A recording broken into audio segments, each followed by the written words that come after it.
Bonsoir.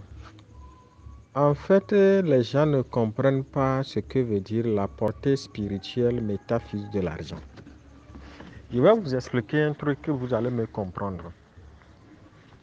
Dans les religions occidentales que j'appelle les religions monothéistes, où on voit par exemple l'argent comme un moyen qui va vous empêcher à ne pas aller au paradis, lorsque vous en avez suffisamment, vous concevez dans votre conscience déjà que vous allez aller au paradis et vous rejetez ce qu'on appelle l'énergie de l'argent. Il y a de ces cas-là qui est tellement présent dans nos sociétés africaines que on voit l'argent comme diable. Et notre relation avec ce qu'on appelle l'argent, l'énergie de l'argent est puissante.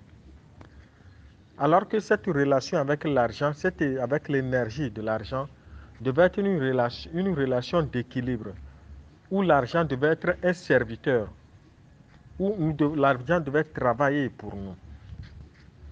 Je comprends vos peines, je comprends vos soucis, mais imaginez d'un seul coup que si le côté spirituel n'est pas assis pour une famille, la famille est déséquilibrée de telle manière que cette famille, les membres de cette famille peuvent gagner des millions chaque jour, mais ils ne feront rien avec ça.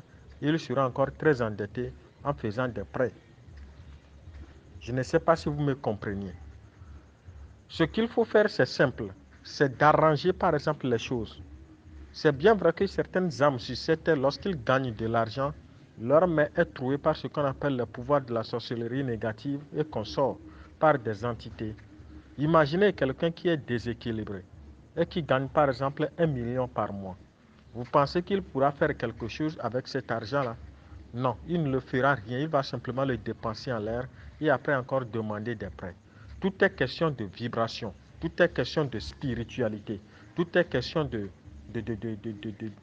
conscience. Lorsque votre conscience entraîne une certaine forme de rejet de l'énergie de l'argent, parce que l'argent est une énergie, quand vous en avez cette énergie, vous la tirez dans tous les sens.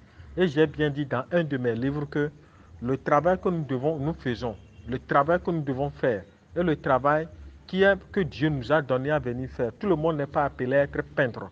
Tout le monde n'est pas appelé à être enseignant. Et quand tu connais par exemple le travail que tu veux faire sur cette terre, tu attires qu'à soi que richesse et prospérité. Parce que la nature est prospérité, la nature est abondance, la nature est succès. Ça me désole vraiment que quand je conçois certaines choses, quand je vois certaines choses dans notre société moderne, où on nous a fait croire que le fait d'être riche déjà nous empêche d'aller au paradis, et notre conscience a accepté cette vérité, ça me fait un peu mal, ça me fait mal au cœur. Le travail est grand. Le travail que nous devons abattre pour pouvoir permettre à notre famille de sortir de la misère n'est pas un travail du tout facile. Mais nous ferons le nécessaire pour que ces genres de choses ne se reproduisent pas. Comprenez bien que Dieu, dans son infiniment amour, dans son infiniment grand, dans son infiniment omniprésent, omnipotent, est déjà riche. Si toute la création sur cette terre, les oiseaux, les arbres et tout appartiennent à Dieu, en nous, en tant que pauvres, qu'allons-nous aller chercher au paradis?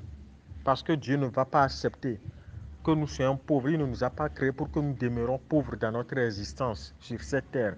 Mais il nous a créés pour que nous démontrons son mandat de richesse, son mandat de prospérité. Parce que lui-même, nous sommes à l'image et à sa ressemblance. Paix et bénédiction soient. J'ai parlé. Merci.